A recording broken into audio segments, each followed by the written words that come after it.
Free energy suppression refers to the belief that advanced energy technologies capable of providing unlimited, clean, and free energy have been developed but are being deliberately suppressed by powerful interests. Proponents argue that these technologies, which could potentially solve global energy crises and environmental issues, are kept hidden from the public to maintain the profits of the fossil fuel industry and energy sector. Some claim that inventors like Nikola Tesla discovered methods of harnessing free energy from the environment, but their work was confiscated or sabotaged by government agencies or corporations. Supporters point to patents for unconventional energy devices that have been classified or bought out by large companies as evidence of suppression. The theory often involves concepts like zero-point energy, cold fusion, or over-unity devices that seem to produce more energy than they consume. Some believers cite examples of inventors who allegedly demonstrated working free energy devices, but suddenly disappeared or died under mysterious circumstances. Declassified government documents mentioning research into exotic energy sources are sometimes used to support the idea that such technologies exist, but are kept secret. The suppression theory is bolstered by the historical precedent of powerful industries resisting disruptive technologies that threaten their business models. Critics argue that many proposed free energy devices violate established laws of physics, and that the lack of verifiable evidence undermines the theory's credibility. Nonetheless, the concept of free energy suppression continues to attract interest, particularly among those skeptical of established energy paradigms and concerned about environmental issues. Freemasons on the dollar bill refers to the belief that Masonic symbols, particularly the Eye of Providence, were deliberately incorporated into the design of the U.S. $1 bill as a sign of Freemason influence over the United States government.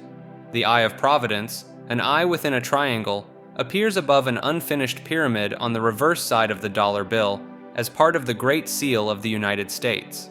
This symbol has been associated with Freemasonry since the late 18th century, where it represents the all-seeing eye of the great architect of the universe.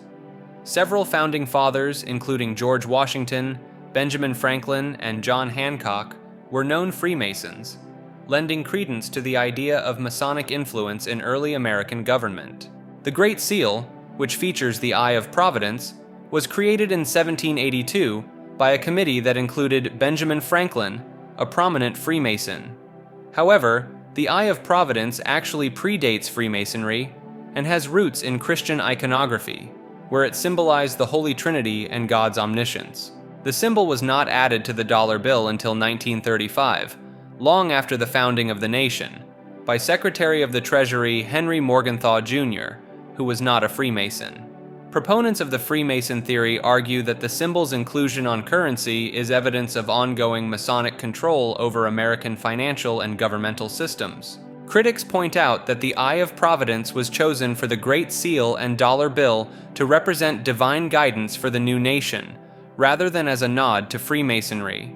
While the direct link between Freemasonry and the dollar bill design is tenuous, the historical influence of Freemasons in early American history provides a basis for continued speculation and interest in this theory. Fulcanelli refers to a mysterious figure in the world of alchemy, whose true identity remains unknown to this day. He first appeared in the early 20th century as the mentor of alchemist Jean-Julien Champagne, but his real name and background are obscure. Fulcanelli is primarily known for two influential works, The Mystery of the Cathedrals and Dwellings of the Philosophers, which explore the connection between architecture and alchemy. His books argue that Gothic cathedrals contain hidden alchemical symbolism, presenting them as encrypted alchemical textbooks. Fulcanelli's sudden disappearance in the 1920s sparked rumors that he had achieved physical immortality through the legendary Philosopher's Stone. His student, Eugène Cancellier, claimed to have met Fulcanelli in 1953, describing him as appearing not to have aged in 3 decades. A controversial photograph allegedly showing Fulcanelli in Seville during the 1950s further fueled speculation about his continued existence. Some believe Fulcanelli may have warned scientist Jacques Bergier about the dangers of nuclear technology, suggesting he possessed advanced knowledge. The enigma surrounding Fulcanelli has made him a cult figure in esoteric circles, with his works continuing to influence those interested in Hermetic philosophy and alchemy. Gatekeeper's remorse refers to a controversial reading list circulating on the internet, suggesting that certain authors have experienced a change of heart regarding their role in spreading misinformation. This concept implies that some influential writers, once considered gatekeepers, who redirected people away from perceived truths, have created texts to guide readers back to more accurate information. Proponents of this theory point to books like On Follies by Philip Casa as evidence, where the author presents alternative ideas about the age of the Earth and universe.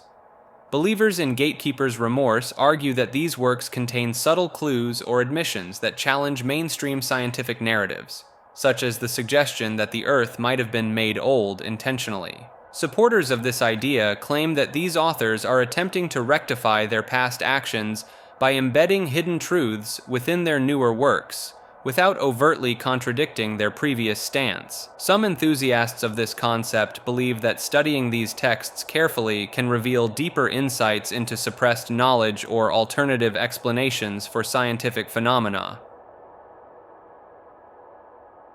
Gedi Ruins refers to an ancient abandoned city located on the coast of Kenya, believed to have been inhabited from the 13th to 17th centuries.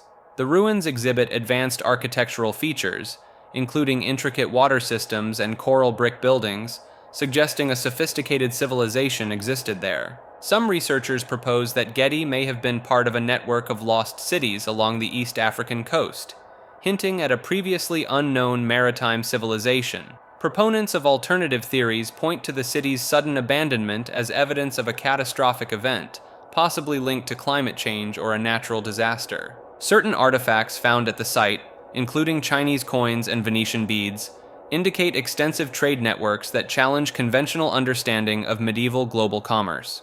Some enthusiasts suggest that the absence of written records about Gedi, in both local oral traditions and European explorer accounts, implies a deliberate erasure of its history. The presence of unusual architectural elements, such as secret passages and hidden chambers, has led some to speculate about the city's potential role in esoteric practices or as a hub for a secretive society. Supporters of fringe theories argue that the advanced nature of Gedi's infrastructure, particularly its complex water management system, could indicate influence from an unknown advanced civilization or even extraterrestrial intervention. Gene pool financialization refers to the concept of transforming genetic data into a tradable financial asset. This theory proposes that individual or population genomic information could be stored in blockchain-like systems, with people holding genetic wallets containing their personal genetic data. Proponents argue that this could accelerate medical research by incentivizing individuals to share their genetic information with pharmaceutical companies and research institutions. Supporters of this idea suggest that it could democratize access to the value of genetic data, allowing individuals to profit from their own genetic information rather than just large corporations. Some researchers point to companies like Nebula Genomics as early examples of this concept, where individuals are rewarded for sharing their genomic data. Advocates of genopool financialization argue that it could lead to more personalized and effective medical treatments by increasing the availability of diverse genetic data. Critics raise ethical concerns about privacy, potential genetic discrimination, and the commodification of human biological information. The concept draws parallels with the current data economy, where personal information is already treated as a valuable commodity by tech companies.